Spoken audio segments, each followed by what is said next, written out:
सीमा visited, question number 4 देखो, question number 4, Seema visited a natural gas compressing unit and found that the gas can be liquefied under a specific condition of temperature and pressure. ठीक है, इतना sentence क्या बोल रहा है, सीमा ने एक नेचुरल गैस कंप्रेसिंग यूनिट को विजिट किया, ठीक है, और वहां पे क्या बनाया था, गैस को लिक्विफाई बनाया जा रहा था under specific condition of temperature and pressure.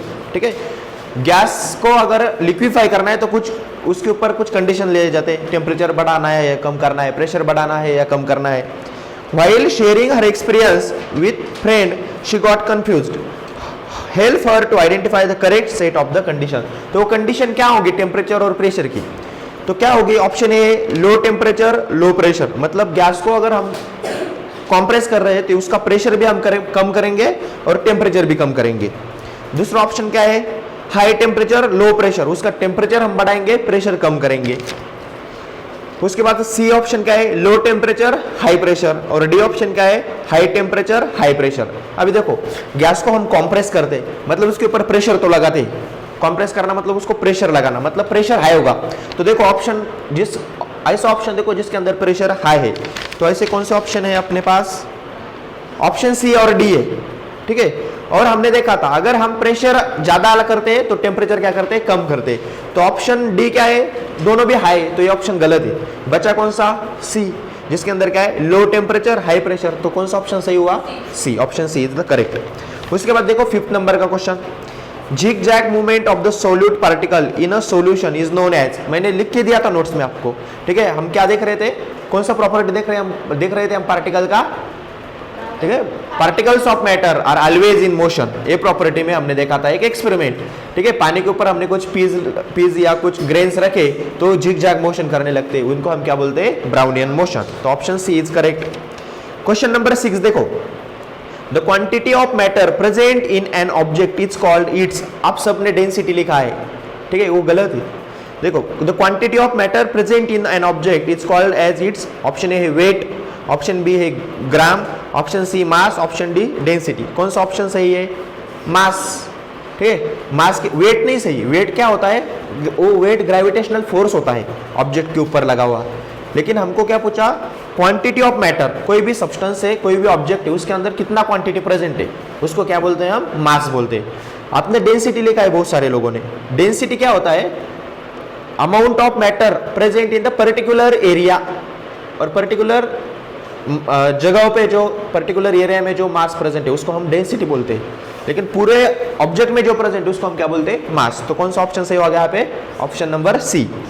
Question number 7 देखो क्या है, which of the following has highest intermolecular force of attraction, नीचे दिए गए में से ऑप्शन में से किसके अंदर सबसे हाईएस्ट इंटरमोलिकुलर फोर्स है।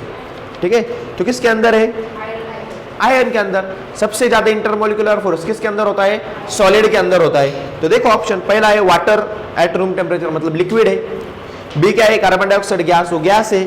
सी इथिल अल्कोहल क्या होता है, लिक्विड होता है। तो तीनों भी लिक्विड है, और हमने देखा है लिक्विड के अंदर सॉलिड से कम इंटरमोलिकुलर फोर्स होता है। तो option D is the correct.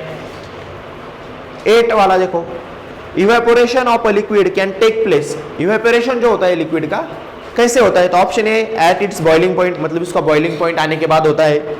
B at all temperature पे होता है। सी इट्स फ्रीजिंग पॉइंट, उसके फ्रीजिंग पॉइंट पे होता है। या एट अ फिक्स टेम्परेचर, कोई उसका फिक्स टेम्परेचर होता है। तो इवेपोरेशन क्या होता है, ऑल टेम्परेचर पे होता है। देखो बॉइलिंग पॉइंट पे जो होता है वो उसका क्या होता है, क्या होता है, बॉइलिंग पॉइंट होता है।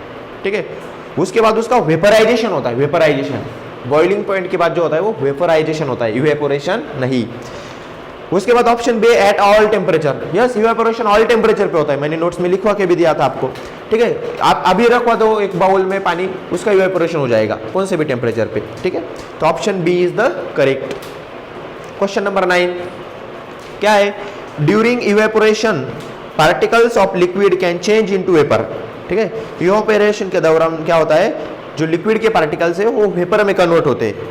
तो उसका करेक्ट ऑप्शन आपको चूज करना है। Option A from the surface, surface से होता है। ऑप्शन बी है फ्रॉम द बल्क, बल्क मतलब क्या, पूरा पूरा जितना मिक्सचर है वो सब। सी क्या है, फ्रॉम द बॉटम, सिर्फ बॉटम से होता है। और डी क्या है, from all over the liquid, पूरे लिक्विड से कहाँ से भी होता है। तो मैंने लिखवा के ही दिया था आपको नोट्स में, evaporation is the surface phenomenon. Surface से होता है, क्योंकि ऊपर वाले ही पार्टिकल क्या होते हैं, हीट के कांटेक्ट में होते हैं, तो उनका ही एनर्जी बढ़ जाता है। तो ऊपर सरफेस वाले पार्टिकल का एनर्जी बढ़ता है, तो क्या होता है, वहां से मूव कर लेता है। ठीक है, तो ये क्या है, सरफेस फेनोमेनॉन है। तो option A is the correct, from the surface. समझ में आया क्यों?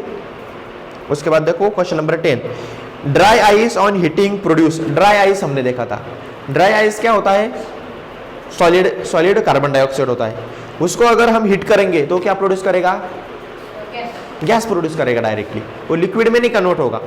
हमने देखा भी तो पार्टीज में जो स्मोक आता है वो क्या होता है, सॉलिडिफाई होता है, और उसको फोड़ने के बाद वो लिक्विड बनता है क्या, बहने लगता है क्या, नहीं, वो गैस बन जाता है सीधा, उसका स्मोक बन जाता है। ठीक है, तो इसका ऑप्शन क्या होगा, गैस कार्बन डाइऑक्साइड। समझ में आया सब? किसी को कुछ डाउट है इसमें अभी?